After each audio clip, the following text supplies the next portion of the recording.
कैसे किया एक चील ने एक लड़की का पालन पोषण। जी हाँ, आपने सही सुना। एक राज्य में एक धनवान कुम्हार रहता था। उसके पास ढेर सारी संपत्ति थी, पर उनकी देखभाल करने के लिए एक भी बेटा नहीं था। उसकी पत्नी बार बार बेटी को जन्म देती थी, जिससे वह तंग आ चुका था। उस जमाने में बेटे और बेटी में फर्क किया जाता था। परिवार में बेटों की अहमियत ज्यादा थी। इस बार भी कुम्हार की पत्नी मां बनने वाली थी। बच्चे के जन्म का समय करीब आने पर पत्नी जब रिवाज के अनुसार मायके जाने लगी तो पति ने कहा, इस बार भी अगर बेटी लेकर आई तो मैं तुझे मुड़ई व्यापारी को बेच दूंगा। पति की बात सुनकर पत्नी डर गई। भाग्य के फेर देखो, इस बार एक सुंदर कन्या का ही जन्म हुआ। लड़की देखकर कुम्हारिन के हाथ पांव फूल गए। किसी को कच खबर होने से पहले ही उसने दिल पर पत्थर रखकर उस नवजात शिशु को एक बर्तन में डालकर ढक्कन लगा दिया और नदी में बहा दिया। बर्तन पानी के लहरों में हिलोरे खाता हुआ बह चला। एक धोबी नदी में कपड़े धो रहा था। उसने पानी की मझधार में बहकर आते हुए एक बर्तन को देखा। धोबी तैरता हुआ बर्तन के पास गया। अंदर देखने की उत्सुकता से उसने बर्तन का ढक्कन खोल दिया। अंदर सोई एक नवजात बच्ची को देखकर उसकी आंखें खुली की खुली रह गई।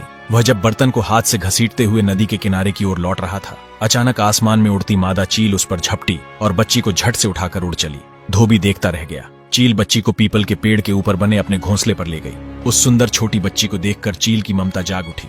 वह उसे खा न सकी। उसने उसे अपनी बेटी की तरह पाल पोस कर बड़ी करने का निश्चय किया। अब रोज जहाँ भी अच्छी खाने की चीज देखती है, चील उसे झपट कर ले आती है और बेटी को खिलाती है। चील की बेटी धीरे धीरे बड़ी होने लगी। किसी के घर में जब लोग अच्छे कपड़े धोकर धूप में सूखने के लिए बाहर डाल देते, चील उसे उठाकर ले आती और बेटी को पहनाती। एक दिन राजा की बेटी जब नदी में नहाने गई तो उसने अपने गहने उतारकर किनारे पर रख दिए। चील मौका देखकर उन्हें भी उठा लाई और बेटी को पहनने के लिए दे दिया। इस तरह कंघी, सिंदूर, आईना, सुगंधित तेल का डिब्बा आदि लड़की के सामान जहाँ मिलते वह उठाकर ले आती और अपनी बेटी को देती। धीरे धीरे पीपल के पेड़ पर ही चील की बेटी बड़ी होने लगी और एक खूबसूरत युवती बन गई। चील को उसकी चिंता होने लगी। चील ने एक दिन अपनी बेटी से कहा, तू अब बड़ी हो गई है, मैं तुझे छोड़कर रोज दूर चली जाती हूँ। तुझे कोई नुकसान पहुँचाए ये चिंता मुझे खाए जाती है। मुझे हर पल डर लगा रहता है। अब से अगर कोई मुसीबत आए या तुझे डर लगे तो ये गीत गाना, मैं झट तुम्हारे पास उड़कर आ जाऊंगी। आहतर पात लरे की सरे, चिलनी आई मोर आगते परे। अर्थ पीपल के पत्ते हिले और डोले, मेरी चील मैया मेरे आगे आ जाए। एक दिन एक सौदागर उसी रास्ते से जा रहा था।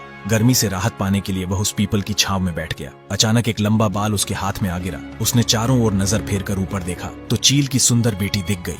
वह उस समय कंघी कर रही थी। उसने कभी किसी इंसान को नहीं देखा था। जब सौदागर ने उसे सवाल पूछना शुरू कर दिया कि तुम कौन हो, अप्सरा या पिशाचिनी हो जो पेड़ के ऊपर रहती हो, इंसान हो तो पेड़ पर चढ़ी क्यों हो, उसकी बात सुनकर वह डर गई। गाना गाकर चील माँ को बुलाने लगी। बेटी की आवाज सुनते ही चील उसी वक्त वहाँ पहुंची और बेटी को बड़े प्यार से बुलाने का कारण पूछा। बेटी ने बिना कुछ कहे नीचे खड़े आदमी की ओर इशारा किया। चील माँ ने उस जवान एवं सुंदर आदमी को देखकर सोचा कि अगर इसके साथ मेरी बेटी की शादी हो जाए तो मेरी चिंता दूर हो जाएगी। वह नीचे उड़कर सौदागर के पास आई और उसे अपनी बेटी के बारे में सब कुछ बता दिया। सौदागर ने कहा, मैं एक रईस हूँ, पर मेरी पहले से ही 7 पत्नियां हैं। अगर तुम्हें इस बात से कोई आपत्ति नहीं है तो मैं तुम्हारी सुंदर बेटी से शादी करने के लिए तैयार हूँ। मैं तुम्हें यकीन दिलाता हूँ कि उसे बड़े सुख एवं प्यार से रखूंगा और कभी कोई कष्ट नहीं दूंगा। चील माँ कुछ देर के लिए सोचती रही, फिर अपनी बेटी को समझा बुझाकर पेड़ के नीचे ले आई। उसने अपनी बेटी का हाथ सौदागर के हाथों में सौंप दिया। उसने माँ से बिछड़ने के गम में रोती बिलखती हुई बेटी से कहा, जब भी तुझे मेरी जरूरत होगी वह गाना गाकर मुझे बुलाना, मैं उसी वक्त हाजिर हो जाऊंगी। सौदागर चील की सुंदर बेटी को घर ले गया और बहुत ही प्यार जतन से उसके साथ जीवन बिताने लगे। ये बात उनकी पहली पत्नियों को सहन नहीं हुई और वे चील की बेटी से ईर्ष्या करने लगी। वे छल कपट से उसे कष्ट पहुंचाने लगी। एक दिन 7 पत्नियों ने आकर उसे सबके लिए भात, खाना, खासकर चावल बनाने को कहा। चील की बेटी की आंखों के आगे अंधेरा छा गया, क्योंकि खाना बनाना तो दूर, उसने आज तक किसी को भात बनाते हुए भी नहीं देखा था। उसे कुछ नहीं सूझा। रोती बिलखती वह घर के पीछे लगे केले के पौधों के बीच छिपकर चील माँ को बुलाने लगी। चील माँ ने आवाज सुनते ही झट से उसके आगे हाजिर हो गई और बड़े प्यार से बुलाने का कारण पूछा। बेटी ने कहा, माँ, मेरी 7 सौतों ने मिलकर मुझे अकेले ही सबके लिए भात बनाने को कहा है, लेकिन मुझे तो कुछ नहीं मालूम। अगर मैंने नहीं बनाया तो वे मेरे पति के आगे मेरी चुगली करके मुझे नुकसान पहुंचाएगी। चील माँ ने कहा, बेटी तू मत डरना, मैं जैसा बताती हूँ तू वैसे ही करती जा। एक बर्तन में पानी डालकर उसमें एक चावल डाल देना, दूसरे बर्तन में भी पानी डालकर एक साग यानी पत्तेदार सब्जी का पत्ता डाल देना। दोनों बर्तनों पर ढक्कन लगाकर नीचे एक एक लकड़ी देकर तू घर से बाहर आकर थोड़ी देर बैठी रहना। देखना दोनों बर्तनों में अक्षय भात और सब्जी तैयार मिलेगी। ऐसा कहकर चील उड़ गई। बेटी ने ठीक वैसा ही किया। रसोई तैयार होने के बाद उसने अपनी सौतों को भात खाने बुलाया। 7 सौतों ने अपनी अपनी थालियों के नीचे एक छेद करके रखा था। जैसे ही वह भात और अंजा सब्जियों का रस परोसती, छेद से सारा रस बह जाता।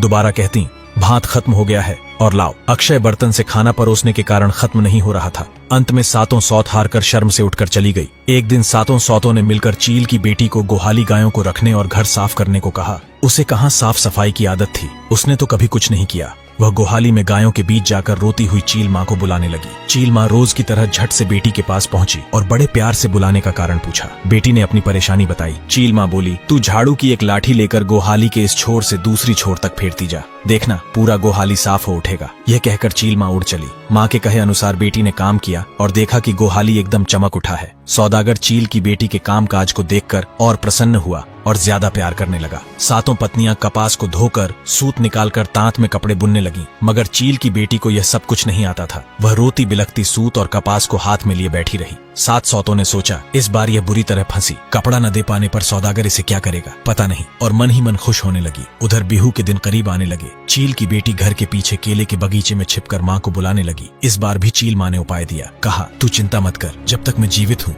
तुझे कुछ नहीं होने दूंगी। तू 4 बांस के छूंगे लंबे टुकड़े ले आ और सब में थोड़े कपास भरकर उनका मुंह बंद कर देना। बिहू के दिन जब तेरा पति तुझसे कपड़ा मांगेगा तब उन्हें ये चूंगे दे देना। कहकर चील माँ उड़ चली। चील की बेटी ने कपास को हाथ तक न लगाया। यह देखकर सौतों को बड़ा मजा आया। बिहू के दिन पति के पैरों को छूकर प्रणाम करके एक एक कर सातों पत्नियों ने उन्हें सुंदर कपड़े दिए और बदले में पति का प्रेम और आशीर्वाद पाया। चील की बेटी ने 4 चूंगे उनके हाथ में थमा दिए। कपड़ों के बदले चूंगे को देखकर सातों पत्नियां ठाके मारकर हंसने लगी। सौदागर को भी गुस्सा आया। कहने लगा, ये सब क्या है, तेरे बुने हुए कपड़े कहाँ हैं? उसने छोटी पत्नी को फटकार लगाई। चील की बेटी ने विनम्रता से कहा, इन्हें खोल कर देखिए।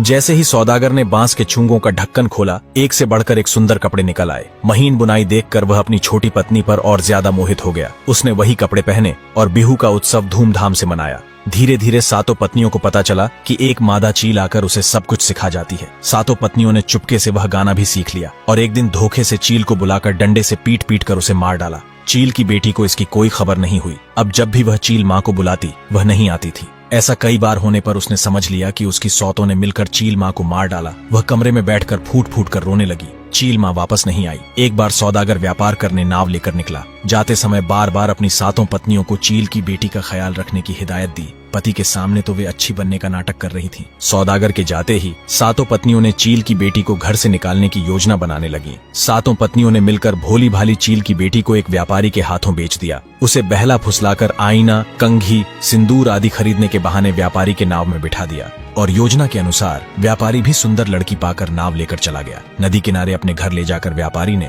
उसे सूखी मछली की रखवाली करने को कहा। एक दिन मछली के पास बैठी चील की दुखी बेटी अपनी चील माँ को याद करती हुई गाने लगी। कुमारनी आए मुख उतवाई दिले, सिलनी आए मुख दांगी धरिले, सौदागर कवरे मक ब्या कराले, 7 सतीनी मक मोडिट बेसिले, मुड़िए मुख शुकान माच रखिया पातिले। अर्थ, कुम्हारिन माँ ने बहा दी, चील माँ ने उठा लिया। सौदागर कुंवर ने शादी कर ली। सातों सौत ने व्यापारी को बेचा। व्यापारी ने सूखी मछली की रखवाली करने को कहा। नाव में सामान भरकर सौदागर उसी नदी के रास्ते से घर वापस आ रहा था। उसने अपनी छोटी पत्नी की आवाज पहचान ली और तुरंत नाव लेकर उसके पास गया। उसकी औपबीती सुनकर उसे बहुत दुख हुआ और उसे अच्छी तरह नहलाकर नया रिहा यानी मेखला चादर और असमिया महिला की वेशभूषा पहनाई। सौदागर ने एक बड़े लकड़ी के बक्से में सांस लेने हेतु 2 छेद किया और उसके अंदर चील की बच्ची को रखकर घर ले आया। जब सौदागर नाव में सामान भरकर सामने से आ रहा था, सातों पत्नियां पति को नाव में ढेर सारा सामान लाते देखकर फूली न समाई और उनके स्वागत के लिए सज धज कर बाहर आ गई। सौदागर ने पूछा, मेरी छोटी पत्नी चील की बेटी नहीं दिख रही है, वह कहाँ है? उन्होंने जवाब दिया,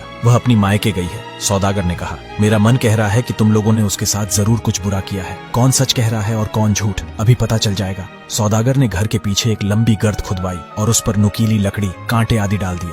उसके एक छोर से दूसरी छोर तक पतली एड़ी सूत, असम की विशेष प्रकार की पतली मगर मजबूत सूत बांधकर सातों पत्नियों को उस पर चलने का आदेश देते हुए कहा, जो भी इस एड़ी सूत पर चलकर गर्त को पार करेगी वही निर्दोष साबित होगी। एक एक कर सौदागर की 6 पत्नियां उस गर्त पर गिरकर परलोक से धार गईं। 7वीं पत्नी सच में निर्दोष थी, इसलिए वह सूत पर से चलती हुई गर्त के पार जा पाई। जिस वक्त सौदागर की 6 पत्नियां चील की बेटी को बेच रही थीं, उस वक्त वह रसोई घर में भात बना रही थी। उसे इस षड्यंत्र के बारे में कुछ मालूम न पड़ा। सौदागर ने लकड़ी के बक्से से चील की बेटी को बाहर निकाला और दोनों पत्नियों के साथ सुखी जीवन बिताने लगा। उन 6 पत्नियों को उनकी करनी की सजा मिल गई। तो दोस्तों, कैसी लगी यह कहानी? कमेंट करके अपनी राय जरूर दें। लेकिन रुकिए, सफर यहीं खत्म नहीं होता, जल्द ही आ रहा है इसी कहानी का एक नया मोड़ और इससे भी बेहतरीन अनुभव के साथ। जुड़े रहें और देखना न भूलें।